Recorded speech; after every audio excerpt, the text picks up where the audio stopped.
എല്ലാവർക്കും നമസ്കാരം. 2020 വേൾഡിന്റെ പുതിയൊരു വീഡിയോയിലേക്ക് സ്വാഗതം. അങ്ങനെ കുറേ കാലങ്ങൾക്ക് ശേഷം ഞാൻ വീണ്ടും എത്തിയിരിക്കുകയാണ്. അപ്പം നമ്മുടെ നാട്ടിൽ ഇപ്പം 1 കിലോ വെളിച്ചെണ്ണയ്ക്ക് 450 രൂപയായി. അതുപോലെ തന്നെ ഇപ്പം ലോകത്ത് യുദ്ധമൊക്കെ നടന്നുകൊണ്ടിരിക്കുകയാണ്. ഇസ്രായേലും ഇറാനും ഒക്കെ ആയിട്ടുള്ള യുദ്ധവും മറ്റുമൊക്കെ നടന്നുകൊണ്ടിരിക്കുകയാണ്. അങ്ങനെ ഒരുപാട് കാര്യങ്ങൾ നമ്മുടെ നാട്ടിലും ലോകത്തും എല്ലാമായിട്ട് നടന്നുകൊണ്ടിരിക്കുകയാണ്. പക്ഷെ ഇപ്പം മെയിനായിട്ട് നമ്മുടെ യൂട്യൂബോ ഇൻസ്റ്റയോ ഒക്കെ ഒന്ന് ഓപ്പൺ ചെയ്ത് നോക്കിയാലും മെയിനായിട്ടുള്ള ഒരു വിഷയം, അവിടെ നടന്നുകൊണ്ടിരിക്കുന്ന ചൂടുള്ള ചർച്ചാ വിഷയം എന്ന് പറയുന്നത് രേണുസുതിയാണ്. അപ്പോൾ കുറേ ദിവസങ്ങളായിട്ട്, അതായത് സുധി എന്ന് പറയുന്ന കലാകാരനെ നമുക്ക് എല്ലാവർക്കും അറിയാം. ഞാനത് കൂടുതൽ അങ്ങോട്ട് സംസാരിക്കേണ്ട ആവശ്യമില്ല. ഇനി ഇങ്ങോട്ടുള്ള കുറച്ച് കാര്യങ്ങൾ, അതായത് സുധി മരിച്ചതിന് ശേഷം രേണു, അവരുടെ 2 മക്കള് അവരുമായിട്ട് ജീവിക്കുന്നു. പിന്നെ അഭിനയ എന്ന ഇതിലോട്ട് രേണു വരികയാണ്. ശേഷം ഇതുവരെയുള്ള കലഹങ്ങളും പ്രശ്നങ്ങളും എല്ലാമാണ് ഇപ്പോൾ സോഷ്യൽ മീഡിയയിൽ മെയിനായിട്ട്, അതായത് ഈ യുദ്ധത്തെക്കാളും ഒക്കെ പ്രാധാന്യമായി ഉള്ളതായിട്ട് നിറഞ്ഞു നിൽക്കുന്നത് ഈ വിഷയങ്ങളാണ്. അപ്പോൾ കുറേ ദിവസങ്ങളായിട്ട് ഈ രേണു സുധിക്കെതിരെ ഒരുപാട് നെഗറ്റീവ് കമന്റ്സ് മാത്രമല്ല, നെഗറ്റീവ്സ് മാത്രമേ ഉള്ളൂ അത്രയും സ്പ്രെഡ് ആകുന്നത്. ഭയങ്കര രീതിയിൽ ടോർച്ചറിങ്ങും കാര്യങ്ങളൊക്കെയാണ് ആ സ്ത്രീ ഇപ്പം നേരിടുന്നത്. അപ്പോൾ നമ്മൾ അതായത് ഒരു ഭർത്താവ് മരിച്ചു, സ്ത്രീ അവളൊരു വിധവയായി, അവൾ കുട്ടികളുടെ കാര്യം നോക്കി അവൾ കഴിയുമ്പോഴത്തേക്കും അവൾ എങ്ങനെയെങ്കിലും ജീവിച്ചോട്ടെ. അതായത് നിങ്ങൾ അവിടെ ചെന്നിട്ട് പിന്നെ എന്തൊക്കെയാണ് ഈ സോഷ്യൽ മീഡിയയിൽ ഒരുപാട് യൂട്യൂബേഴ്സ് അല്ലെങ്കിൽ അവരുടെ നാട്ടുകാരെല്ലാം കൂടെ വന്ന് അവൾ നേരത്തെ കല്യാണം കഴിഞ്ഞതാണ്, അവൾക്ക് വേറെ കുട്ടിയുണ്ട്, അവൾ ഇങ്ങനെയൊന്നും അല്ല, അവൾ ബിസ്ക്കറ്റും ബൂസ്റ്റും മാത്രമേ കഴിക്കത്തുള്ളൂ, ജ്യൂസ് മാത്രമേ അവൾക്ക് ഇറങ്ങത്തുള്ളൂ, എന്തൊക്കെ കാര്യങ്ങളാണ് അവളുടെ വീട്ടിൽ, എന്തൊക്കെയുണ്ട്, അവൾ ഇന്നതേ ഉടുക്കത്തുള്ളൂ, അവൾ ഇന്നതുപോലെ കിടക്കത്തുള്ളൂ, അവൾക്ക് AC ഇല്ലാതെ പറ്റത്തില്ല, എന്തൊക്കെ കാര്യങ്ങളാണ് ചെകഞ്ഞു നോക്കാനായിട്ട്. ഇത്രയും മലയാളികളെ പോലെ ഇത്രയും ആത്മാർത്ഥത ഇതുപോലുള്ള കാര്യങ്ങൾ നെഗറ്റീവ് സ്പ്രെഡ് ചെയ്യുന്നതിൽ എന്തിനു വേണ്ടിയാണ്? അവരവരുടെ കാര്യം നോക്കി, അവരുടെ കുട്ടികളുടെ കാര്യം നോക്കി അവർ ജീവിക്കുന്നു. നിങ്ങൾ കണ്ടോ, നിങ്ങൾ ഈ നെഗറ്റീവ്സ് പറയുന്നവരോട് ആരെക്കുറിച്ചെങ്കിലും മോശമായിട്ട് ഒരു ബാഡ് കമന്റോ നെഗറ്റീവ് കമന്റോ ആ കുട്ടി പറയുന്നില്ല. ആരുടെയെങ്കിലും വീട്ടിൽ പോയിട്ട് എനിക്ക് ഒരു നേരത്തെ ഭക്ഷണം തരണം എന്നും പറഞ്ഞുകൊണ്ട് യാചിക്കാനോ അല്ലെങ്കിൽ പോയി കൈ നീട്ടി ക്യാഷ് വാങ്ങിക്കാനോ ഒന്നും പോകുന്നില്ല. അവർക്ക് കഴിയുന്ന ഒരു ജോലി. ഇപ്പം ഞാൻ ഒരു ഉദാഹരണം പറഞ്ഞാൽ, നമ്മളിപ്പോൾ കുക്കിംഗ് ചെയ്യുക, നമ്മളിപ്പം സ്ത്രീകൾ പൊതുവെയായിട്ട് നമ്മൾ ചെയ്യുന്ന എന്തെങ്കിലും ഒരു സാധനം ഇഷ്ടപ്പെട്ടു നമ്മളത് പാചകം ചെയ്യുമ്പോൾ ചിലപ്പോൾ ആദ്യം അത് ശരിയായെന്ന് വരില്ല, ഏതെങ്കിലും രീതി അത് ഫ്ലോപ്പ് ആവും. പിന്നെയും ചെയ്തപ്പോൾ അത് ചെയ്തായിരിക്കും പിന്നെ അത് ശരിയായി വരുന്നത്. ഇപ്പം മറ്റൊരു എക്സാമ്പിൾ പറയുന്നത്, നമ്മൾക്ക് സാരി ഉടുക്കുന്നു. സാരി ഫസ്റ്റ് ടൈം നമ്മൾ ഉടുക്കുമ്പോൾ നമുക്കത് ശരിയാകില്ല. പിന്നെയും ട്രൈ ചെയ്താണ് നമ്മൾ അതിൽ നന്നായിട്ട് പെർഫെക്റ്റ് ആയിട്ട് നമ്മളത് ഉടുക്കുന്നത്. ഇപ്പം രേണുവിന്റെ അഭിനയവും അതുപോലൊക്കെ തന്നെ. ആദ്യം ശരിയാണ്, ഫസ്റ്റ് ആ ഒരു ഫീൽഡിലോട്ട് വരുമ്പോഴത്തേക്കുമുള്ള കുറവുകളെല്ലാം ആ കുട്ടിക്കുണ്ട്.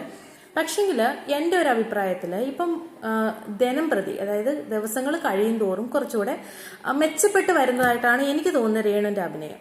പക്ഷെ ഇത്രയും ബാഡ് കമന്റ്സും നെഗറ്റീവ്സും ഒക്കെ കേട്ടിട്ടും ആ കുട്ടിക്കെതിരെ വരുന്ന കാര്യങ്ങൾക്കാണ് അവൾ പ്രതികരിക്കുന്നത്. അവിടെ നാട്ടുകാരൊക്കെയാണല്ലോ അവരുടെ വോയിസൊക്കെ. അവൾ നേരത്തെ കല്യാണം കഴിച്ചതാണ്, 2 ആഴ്ചയേ ഉള്ളൂ അവൾ അവളുടെ ഭർത്താവിൻ്റെ കൂടെ താമസിച്ചിട്ടുള്ളൂ, അതിനുശേഷമാണ് സുധിയെ കല്യാണം കഴിക്കുന്നതെന്നൊക്കെ പറഞ്ഞ് മറ്റുള്ളവന്റെ, അതായത് അയലക്കത്തെ വീട്ടിൽ ഒരു വിഷയം ഉണ്ടാകുമ്പോഴത്തേക്കും ഒളിഞ്ഞു നോക്കുന്ന ഈ മലയാളിയുടെ ഒരു വൃത്തികെട്ട രീതി, അത് പക്ക വൃത്തികെട്ട രീതിയിൽ തന്നെ പറയേണ്ടതായിട്ടുണ്ട്. ആ ഒരു കാര്യമാണ് ഇവിടെ ഇപ്പം നിലവിൽ ഈ കുട്ടിയുടെ ജീവിതത്തിൽ സംഭവിച്ചുകൊണ്ടിരിക്കുന്നത്. അതിന്റെ കുട്ടികളെ നോക്കാനായിട്ട് ഞാൻ പറയട്ടെ, ഒരുപാടൊന്നും വൾഗറായിട്ടൊന്നും രേണു അഭിനയിക്കൊന്നും ഞാൻ കണ്ടിട്ടൊന്നുമില്ല. സാധാരണ മറ്റ് നടിമാരെയൊക്കെ അപേക്ഷിച്ച് സാമാന്യം മാന്യവും മര്യാദയുള്ള രീതിക്കാണ് ആ കുട്ടി അഭിനയിക്കുന്നത്. പിന്നെ അവളുടെ ചുണ്ടിന്റെ എക്സ്പ്രഷൻ കൊള്ളത്തില്ല, അവളുടെ മുഖത്ത് അവൾക്ക് അഭിനയം വരുന്നില്ല എന്നൊക്കെ ഈ പറയുന്നവരാദ്യം സ്വന്തം മുഖം നോക്കിയിട്ട് വേണം മറ്റൊരു വ്യക്തിനെ പോയി ഇതുപോലെ ഉപദേശിക്കാനും അല്ലെ പരിഹസിക്കാനും ഒക്കെ ചെയ്യേണ്ടത്. ഈ പറയുന്ന എത്ര പേർക്കറിയാം അഭിനയിക്കാനായിട്ട്? അവൾ അത്രയും, ഇപ്പൊ ഞാൻ പോലും ഒരു ഉദാഹരണം പറയുകയാണ്. ഞാനൊക്കെ 2020 ആ ഒരു കോവിഡിന്റെ സമയത്താണ് യൂട്യൂബ് ചാനൽ തന്നെ തുടങ്ങുന്നത്. പക്ഷെ ഇതുവരെയായിട്ട് എനിക്ക് ഇപ്പോഴും അറിയത്തില്ല ഇതിന് മുമ്പിൽ വന്നിരുന്ന് എങ്ങനെയാണ് സംസാരിക്കേണ്ടതെന്ന് ഉള്ളത് പറഞ്ഞാൽ.